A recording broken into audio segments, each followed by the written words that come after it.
Today I'm speaking to Dr Sadiah Qureshi, Senior Lecturer in Modern History at the University of Birmingham. I was keen to talk to Sadiah about her involvement with the Royal Historical Society's recent Race, Ethnicity and Equality Report.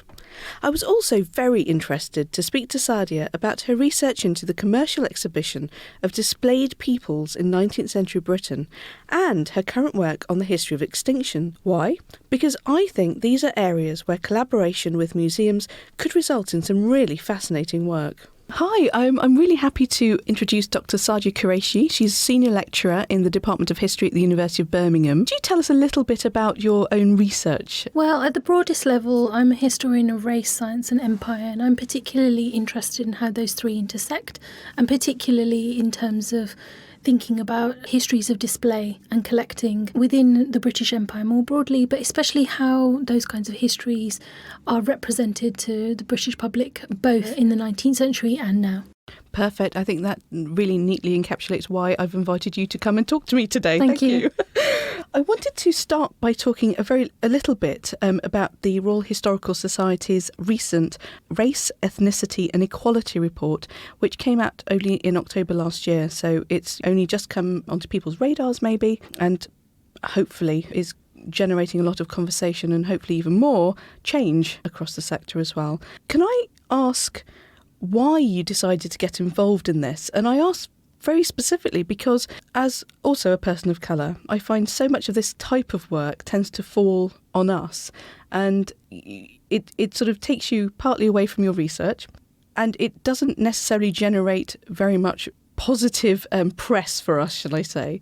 So what was it about this particular report that made you think, actually, yes, I am interested in this and I would like to take part in it? The report and the working group got put together at a very particular moment in my career when I was extremely frustrated with what I saw as endemic racism around me. And I made a very conscious decision to withdraw from all kinds of diversity work. But I chose to do this for a very particular reason. I wanted to do something at a disciplinary level because I think in my own mind it mattered to be able to apply to do this kind of project at a disciplinary level across sectors rather than at an institutional level, which I think actually fragments our efforts and doesn't necessarily help.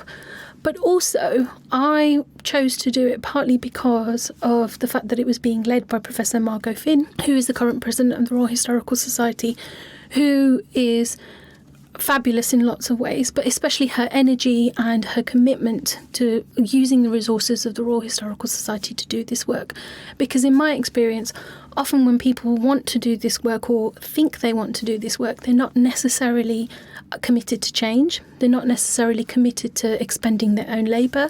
They're not necessarily committed to actually being honest about the situation. And I felt that that was the case. And so I thought very, very carefully about it and wanted to take part. That's interesting. I think also a lot when some people choose to do this kind of work, they're also not really prepared to deal with the answers they get back. And it's easier to sort of talk about it in very general terms, either at specific institutions or, occasional conferences, and then let everything basically just carry on as normal. Absolutely. I think people often think of this kind of thing as very abstract and not necessarily relevant to them because they think of themselves as not necessarily complicit or not necessarily having to do any self-reflection themselves. And so they often underestimate the amount of work it will take, and when they do realise, often back away quite quickly. Well, this is quite interesting actually, because I assume it's the same in history departments, but in museums I think a lot of people assume that they're in museums, they're quite liberal, that this couldn't possibly happen whilst they're working in certain institutions, and they couldn't possibly replicate the structures, institutions and type of working practices that they've inherited. Whereas I think it's safe to say that's simply not the case. And I think what's so great about the report is that it's shown that through very good historical research and practice. There's been lots of questionnaires that have gone out, very rigorous ones. All the evidence has been collated and presented really well. And also the report and all of this, the results of the surveys are all available on the RHS website. And we can provide a link to that in part of the podcast blurb so everyone can actually see it. Happily, we're going to be interviewing Professor Margot Finn as part of this podcast series. So it'll be really exciting to hear a little bit more about her approach as well to it. I just wondered, were any of the report's findings particularly eye-opening for you?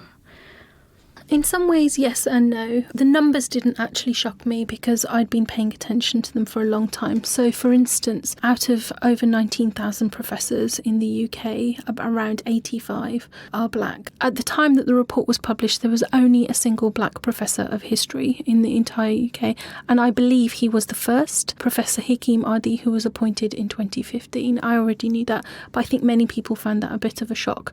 We now have 2 more that have been appointed, which is fantastic news. Professor Oliver Otele and Professor David Olusoga. I suppose it's also worth emphasising that Professor Otele is the first black woman appointed as a professor of history in the UK. Yes, in 2018, which I think says a lot. So the sheer lack of black academics working in history, for instance, didn't surprise me. The other thing that didn't surprise me were the number of people who reported that they had some experience of abuse or discrimination. We were talking nearly a third of respondents who identified as BME. Wow, so that's a third of what, is it 757 or so respondents? A third of the people who identified as BME responded. I can't remember how much that was in total. Well, all the information will be in the links in this podcast anyway. Yeah, so that was very upsetting. But certainly the numbers in terms of the sheer lack of BME historians in UK academia. There's around 200, for instance. So I didn't realise it was so few. It is very, very poor. So when I first told my PhD supervisor that Jim Secord, his immediate response was, so I've supervised 1% of BME historians that are employed in the sector because he has supervised me and Sujit Sivasundaram, Dr Sujit Sivasundaram. But some of the survey responses I did find very, very upsetting and shocking. They included people detailing experiences of abuse and discrimination. And also there were quite a few comments that were deeply scathing about the project and extremely hostile to the project of analysing this kind of issue at all. And I found that very, very difficult because I find the hostility to even asking these questions quite difficult to comprehend. I don't understand what people are so afraid of that they feel these questions cannot even be asked, let alone be answered and discussed and so on. In response to the report, have you found that you've changed, how you view your colleagues in the sector? And also, has it had any impact on how you engage with your field more generally or your colleagues more generally? Or vice versa? Have you noticed any difference in the way your colleagues might treat you, for example? That's a really interesting question. I think there's been several things at a very personal level. So, for instance, I think I've become far less apologetic about talking about these kinds of issues. I've always discussed race within academia, but probably in quite guarded terms with a trusted select few people, whereas I'm far more confident in talking about these kind of issues in public because I know that the research is there to back up the kinds of private conversations that I've had with colleagues, either about my own experiences or theirs. It's also been really wonderful for me in the sense that it's helped me connect with all sorts of academics of colour that have been really, really enormously important for my own kind of just connections in academia, but also well-being. In terms of going out in the world and talking about these issues, it's been quite extraordinary. For instance, often I will go to conferences or events where I talk about the report and people will come up afterwards, whether it's colleagues, whether it's curators, whether it's historians, whether it's students, and often I can see the pain that they're kind of holding together of their experiences, and sometimes they will reveal that pain to me and talk to me in confidence about those things, and sometimes they will ask for advice, and that has been even more eye-opening about how difficult the everyday labour is for people of just doing their job. Absolutely, and it's interesting because actually the first time I met you was at one of these conferences, and it was at that point I thought, well, it'd be interesting to talk more and learn more because I liked everything that I heard that you were saying. And in the museum sector, there is a sort of a network group for black and minority ethnic professionals in the sector, and I find it. I've spoken about it before, and I've spoken about it in the other podcasts as well in this series, but it's very helpful, and I think well, I hope that when other people listen to these conversations, they can understand why it's helpful. I think I'd like to move on to your actual research, because you're obviously a historian, as you mentioned, of race, science and empire. And it's also, I want to make the point that decolonising as a bigger idea is certainly not restricted to museums and museum practice. This is something that's happening in many other subject areas and in different disciplines as well, including, of course, history. And it's still a term that a lot of people, they're still not sure about. They may not fully understand what it means in different contexts. So could you just explain to us, or rather the general audience, what decolonising a history curriculum at a university might look like? I think it's a very important process, but I think it's one that's often misunderstood and often conflated with diversification. So for me, for instance, adding people of colour to a reading list is not decolonisation. It is diversifying, and it's important work because people need to read a wide variety of scholars and so on in their degrees. But decolonising means actually stepping back, thinking about what you value within your discipline, whether it's through your own training or through your own research, has actually been colonised and been shaped by colonising forces and by ideas of the canon, for instance, and really rethinking from the ground up about how to recreate histories, courses and historical knowledge that actually takes account of a much, much fuller gamut of human experience and the past, and actually take seriously the idea of alternative epistemologies, for instance, or alternative approaches and so on. And I think that kind of work is significantly more difficult and just not being done on anywhere near the kind of same scale as you hear that word being bandied about, decolonising. I think that's a really useful use of the word bandying about, because so many people talk about it, and actually when it comes to it, I don't see a great deal actually being done. It's so easy to talk about it, it's much harder to really critically engage with the idea and also the practice. And it's something I hope will slowly be changing, but well, we'll see. As a historian, basically, I was doing a bit of Googling on you before this podcast interview because, hey, I'm a historian by training as well. And I noticed that you recently led the design and introduction of a new MA in your department. And it's on global histories, comparisons and connections. I mean, as an outsider looking in, that's a really interesting approach. And to me, it looks like decolonising the curriculum. I mean, is that how you approached it, or have I got it completely wrong? I hope there were elements of decolonising. So, for instance, when I worked with a group of colleagues to set up that MA in global history, there were several considerations that we had in mind. One, for instance, was that we did not want to take a history of European imperialism and rebrand it as global history. The other was that we wanted to have a significantly longer chronology than, say, 19th century or the modern period onwards, because that's partly where Eurocentric kind of focuses come from. And so there was an element of those kinds of discussions. And also it was very much a way of trying to bring together colleagues with experience and expertise across the globe as much as we could. So whether that was, histories of Islam or religion or China or race or empire, and to bring all of that together in a sort of kaleidoscope of what global history is. But more than anything, it was very much about trying to avoid a Eurocentric rebranding of imperial history.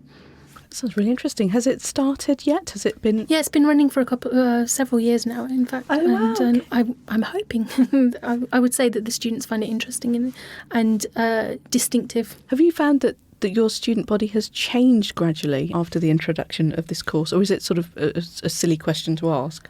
It's run at MA level, so our cohort is quite small, so it hasn't necessarily, but I do think students come to the university that wouldn't necessarily otherwise because the course is distinctive. It's actually quite interesting. At the museum where I work at, we have, over the last couple of years, had a few research groups established. I'm a member of a couple of them. One of them, as an ancient historian, I'm a member of the Ancient Worlds group, and it's, for the first time, it's wonderful. I would say first time, it's been running a few years now, but it's really great because actually, like the course that you mentioned, I get to meet and talk to and have really interesting discussions with colleagues who work on completely different parts of the world and, very different periods in the ancient world. So whether it's someone who's working on the ancient Near East or ancient Mediterranean world, and it's really pushing my own ideas and approaches to my own collections, actually. So I can imagine how interesting it must have been for you to work with your colleagues to put your MA together. Yeah, I think it's really, really important. And I think I learn most from colleagues who are not in my own immediate area of expertise, whether that's in terms of a time period or whether that's in terms of geography.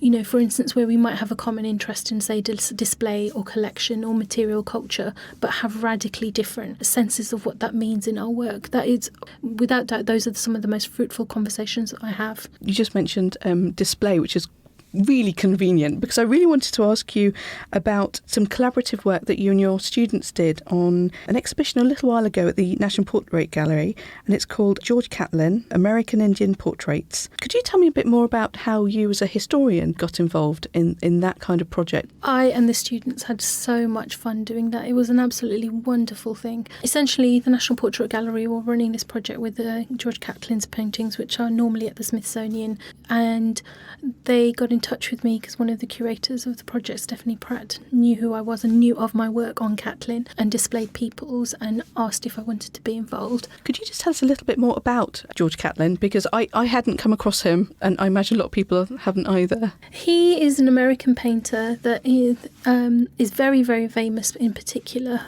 for painting a huge array of First Nations peoples on his travels around the Rocky Mountains and so on across America. And he sets off on these travels in the 1830s because he's absolutely convinced that Native Americans are dying out, and he wants to capture both their material culture and make portraits of them before they die out. And he hopes to sell this to the American nation.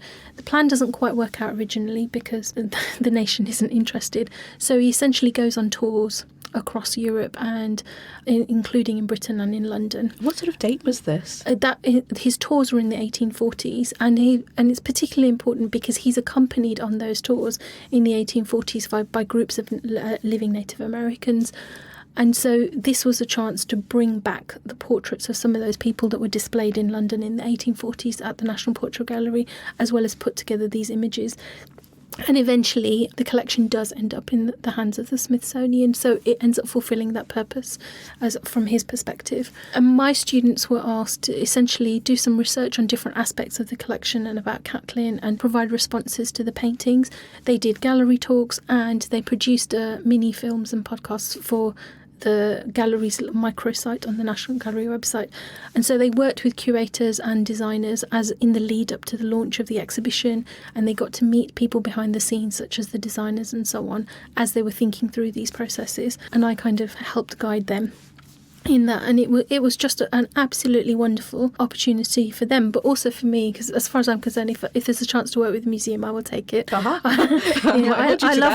love working with museums, and I love working with having those kinds of connections with, both in terms of the public history side of it, but also in terms of thinking about collections and what it means. I recently also started reading your book, Peoples on Parade. Thank you. And I suppose this is sort of developing what we've talked about before, but As a curator, I'm very aware that objects that you curate are essentially representing any particular ideas, people, entire countries, whatever it is that you are trying to display. But although I'm very aware of that, I think it's only that I'm reading your book, I'm sort of starting to more deeply and at a more fundamental level understand exactly what that object is doing and what it is representing. And I'm just starting slowly to think that through in terms of how that applies to my own approach to the collections I look after and how I go about displaying and interpreting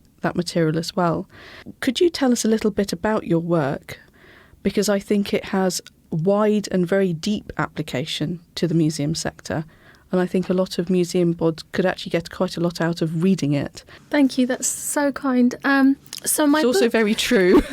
So my book is all about how foreign peoples are imported to London throughout the 19th century and put on show for public consumption, performing songs, dances, ceremonies and things like that in local theatres, galleries, occasionally zoos and things like that. So this very similar to the kind of Catlin shows I talked about. And what I'm really interested in is why in the 19th century, when you have ethnically varied city in terms of the population and so on, are people prepared to pay to see living foreign peoples? And it's to think through what it means to put somebody on show in that respect. So there's that element, but there's also the element of what are the lasting legacies of these exhibitions. One of them is scientific ideas about race, because displayed peoples are often investigated by scientists of the period and anthropologists who conduct research on them, who write about them and so on. But it's also sometimes in terms of permanent collections. So, for instance, many of the objects and things that people bring over with them, or their costumes and so on, then go into museum collections. So, for instance, in the 1893 Chicago World's Fair, for instance, much of the material that is brought over, the ethnographic stuff for the fair, is actually part of the Field Museum collection now. And with much of the stuff that's brought over for London exhibitions, there's not the same kind of national collection that's built out, but they do end up in museum collections, whether it's, prints of people. There are prints here in the British Museum, for instance, of some of the displayed peoples and so on, or whether it's actual material culture. And it's thinking about what's the lasting importance of those kinds of displays for ideas about race and empire, and also how should we tell those stories to acknowledge those connections between race and empire for objects that are often aestheticised or decontextualised, or often where the violence of their collection or the circumstances of their collection is often just quietly overlooked because it's unpleasant or because it's difficult. Many years ago, when I was a student, I had a part-time job with the Annals of Human Genetics at UCL, and I was just an assistant on the project. And I was looking after the archive at the time, and I came across, bear in mind that the history of science is not something I've ever researched, but I was looking after this particular archive and just basically going through it, and with help of other colleagues in the university, basically organising it. And I came across this document, and it was a deed of sale. Mm-hmm. And I quote this, it was of the piebald boy, the little piebald boy. Yeah.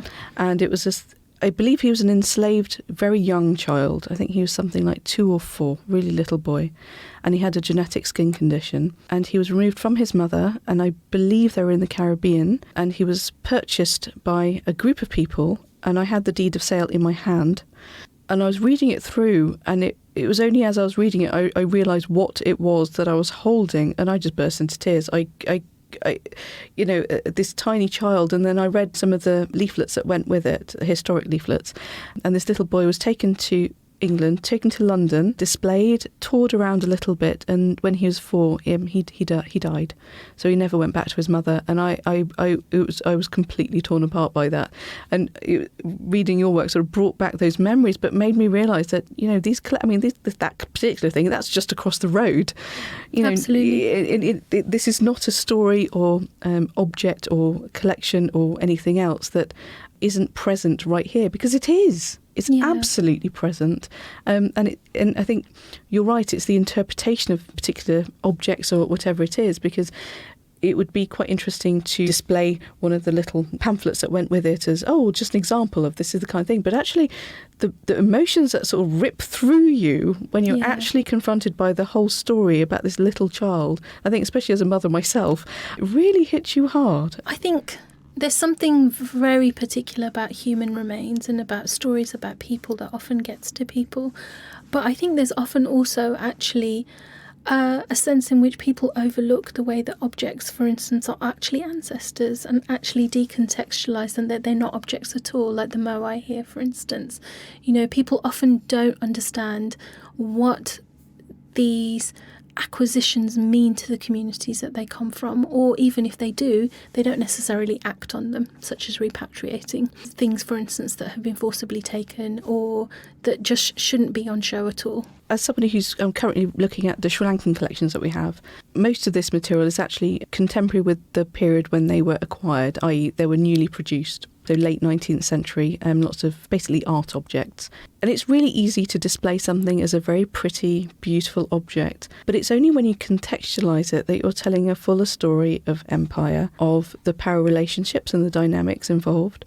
And I think also the more I'm trying to do this kind of research, the more I realise how much is missing in terms of information about how, why, and especially when and from where certain objects were commissioned or acquired as well. It's one of the problems I keep on coming up against, saying, what do I do when I have no information? Where do I go next? And I was wondering, I mean, how did you tackle that in relation to a lot of these people? Because it's easy to have, it's not easy, but it's not easy to find anyway, but it's probably easier to come across images, newspaper clippings and things like that. But how do you go about finding the human story in that? Because that, like my work, that cannot be easy to almost reconstruct and recontextualise, if you know what I mean. Yeah, absolutely. I mean, it was very, very difficult in lots of ways, but it was also about a certain way of reading the sources, reading against the grain, if you want. So, for instance, I would often read eyewitness accounts of people who'd gone to the shows in newspapers, and those would often reveal all sorts of moments that would be so telling. So, for instance, it was very common for me to find accounts of people visiting the shows and seeing a mother with her child and talking about how that indicated a kind of universal human propensity and maternal instinct. Or occasionally there was an incredible story about a group of people who exhibited, a group of Africans in the 1850s, where one of the men was basically being harassed by a member of the audience who became extremely frustrated, and the performer just threw a spear at him. And there are these kind of moments of eruption and disruption in the sources that one can think about. What does that actually mean? And what does that encounter mean? And so with enough accumulated kind of instances of that, I was able to tell and put together something that I think recaptured some sense of agency, even though it will always be a partial sense of that. But it was very much a kind of attempt to think about what did those acts or moments of disruption mean. Were you ever tempted to put on a display using some of the material you'd found? I would love to do an exhibition or something like that associated with display peoples and my kind of thing, but I've never had that opportunity. But I have a huge collection of personal material myself that I started putting together. There are lots of incredible stories that could be told with those kinds of materials. Why do you think people paid to see essentially other people? I think there are several reasons. Some of it is just sheer curiosity, but some of it is actually very, very kind of distinctive kind of interest in other people. So many people, I think, attend the shows because they're genuinely interested in learning about different kinds of people. And we're talking about an era where, for instance, foreign travel might not necessarily be easy, and sales of travel literature are falling. So this is a very kind of practical means of gaining knowledge about other people. And managers and so on go out of their way to try and create opportunities to educate people. So, for instance, they often create little pamphlets that accompany the exhibitions where they talk about the manners and customs of the people. They will often deliver a lecture about the manners and customs of the people on show, for instance. But there's also an incredibly important element of political timeliness. So, for instance, many display peoples are shown at moments of imperial activity that are very important, such as 1879, for instance. There's a group of Zulus that are put on a show during the Anglo-Zulu War, and there's an obvious political interest there in contemporary ongoing imperial activity in the colonies. So all of those things come together, I think, to create a very intellectual interest in not only these people's lives, but Britain's relationship with them. Did many of these people who were put on display, were they able to speak English in the context of London, to talk about themselves and their lives in any way, or was it always interpreted for them, essentially? Were they essentially sort of set up on a stage with somebody else talking about them, or did they ever speak about themselves? It tends to be a mixture. Very often it's people who don't necessarily have English, but many of them do also pick up and learn bits of English.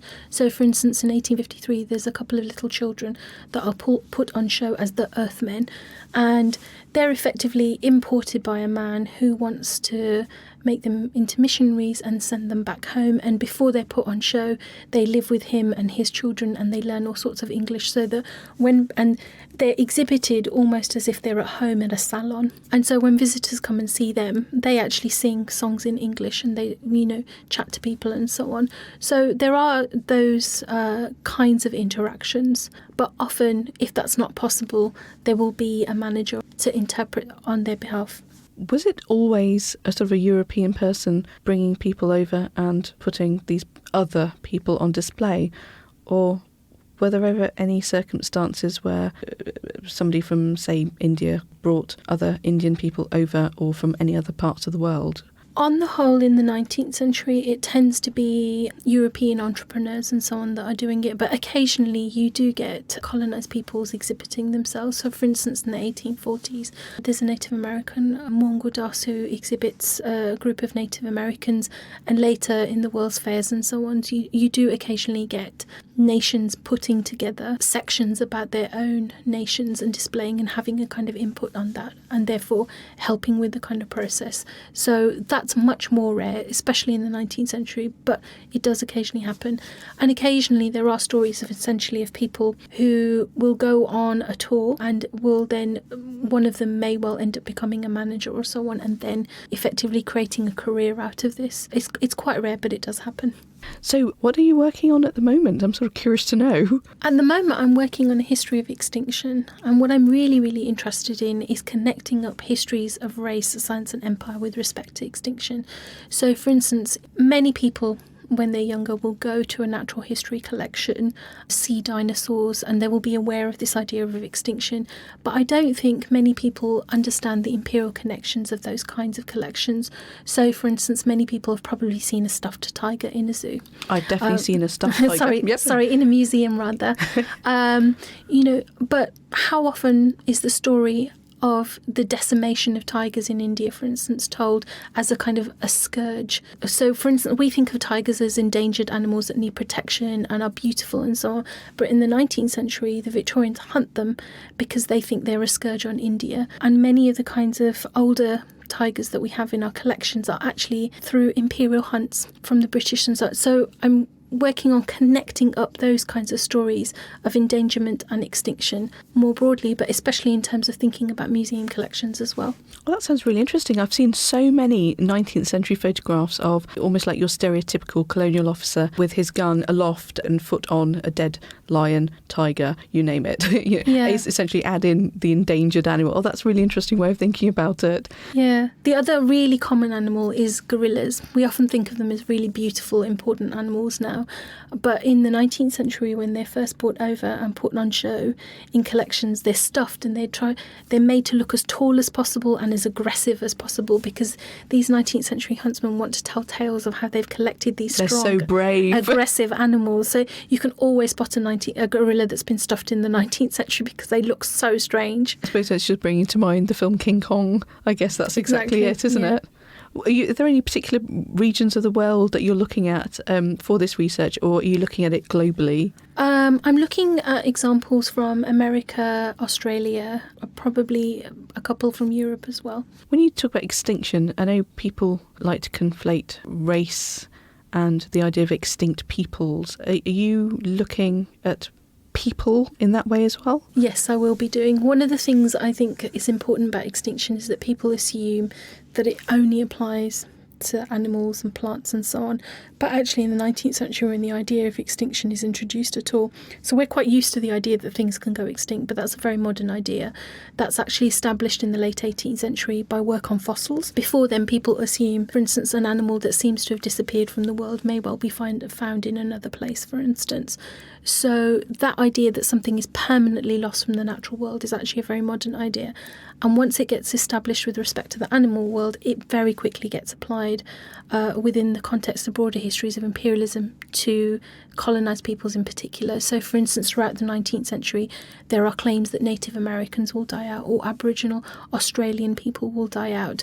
And so there's an enormous, especially amongst anthropologists, rush to kind of salvage, document all these people. So in fact, that brings us back to George Catlin and why he was doing the work he was doing. Exactly. Oh, wow. So I'm interested in connecting histories of extinction, including people with the kinds of animals and sort of flora and fauna that we might think of more broadly. I'm looking forward to the book. Thank you. Gosh. That was me, Sushma Jansari, talking to Dr Sadiah Qureshi, Senior Lecturer in Modern History at the University of Birmingham. For me, one of the key messages that came out of my conversation with Sadiah is how much potential there is to collaborate meaningfully on projects with colleagues in other sectors to develop our thinking about the people originally connected with objects or works of art that we curate, and especially around the idea of display. This episode was produced by Nick Harris and me, Sushma Jansari. If you liked what you heard, do subscribe through the podcatcher of your choice and leave a review.